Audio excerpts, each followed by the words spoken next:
flag raised.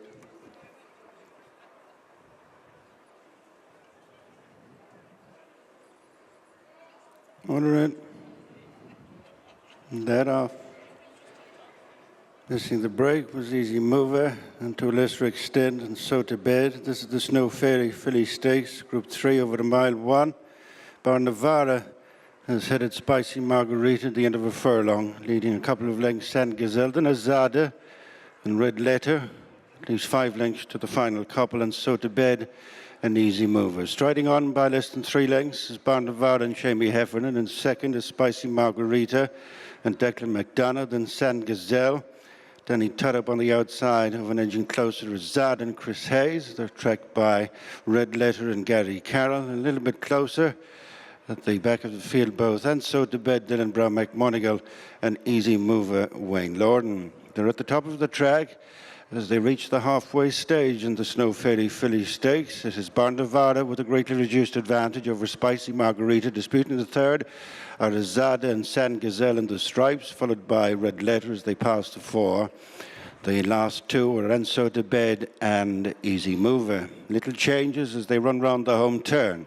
Bar Navarra has gone back into an advantage of a length and a half. Zada is nudged into second ahead of a fading Spicy Margarita. Coming round them is San Gazelle, then Red Letter out in front of And So to Bed and Easy Mover. They come towards the 2. Bar Navarra still goes along in the lead. Improving as Red Letter has got a break on the outside into a challenging position as San Gazelle, then Zada gone away from the other 3. Bar Navarra challenged hard by San Gazelle, then Red Letter racing inside the final furlong. San Gazelle with changing course to this side, Red Letter, and is coming home well. Red Letter has headed in the closing stages. San Gazelle. Red Letter makes the group breakthrough in the Snow Fairy. Second, San Gazelle. Bar Navarra finished up third in the end. Ger Lyons is with us after Red Letter landed the Snow Fairy, the Group 3. Ger, congratulations, you trained plenty of winners in the Snow Fairy colours. How pleased are you to bag this lovely prize today? Yeah, it's more about the filly now than anything else. Thanks to Miss Bettina for the sponsorship, obviously.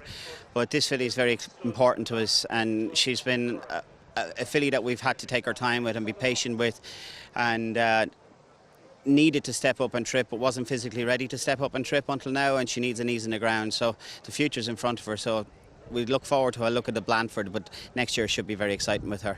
Gary Carroll back in the saddle today, played his cards latest. Were you happy with what you were seeing up the home straight? Yeah, always. I knew that if she was the filly I thought she was, she'd get him out of the trouble he was in, and the further she went, the further. You know, he said if he was able to lie up earlier, he'd have won easier. But the winning post is where it is, and he was in front at the right time.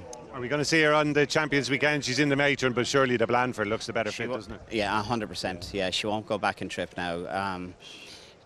As I said, it's all been about her maturity, and that we knew she wanted further. But if you look at her today physically, I didn't have a sheet on her in the ring, so you could see her how she's rounded out and how she's matured into herself. She was only a frame up to now, and even Gary said she still is a frame. So we'll have a cut at a Blandford without being the finished article, but we'd have to look at all them nice races next year, and I could see her getting a mile and a half as well. I was just going to ask you about that. Do you think she'll try it this year, or would it be more for next time? Well, listen, that's up to Barry, and I will discuss it with the family and all that, but I would say looking at the Blandford, if the ground is right, that would be the first aim, and then sure we'll see after that and how we've been good to her. So there's a few miles on the clock, and then we'll look after her next year. But it's all about stakes winning with these fillies and these pedigrees. But she's filly I'm very excited about. Yeah. How is the team shaping up for the big weekend in 2 weeks' time? Well, everything that has a heartbeat has entered, so it's a question now just turning up there. I won't say anything until we're there, you know. It's a very important weekend and a great week. To me, it's my favourite weekend of the year in Ireland. So as long as, you know, that's why we're training them, is to have them there. So anything that's capable will be there. Good man. Look forward to that, Ger. Thanks a lot. Cheers Gary. Hello. Thank you. Watch live racing now on racingtv.com.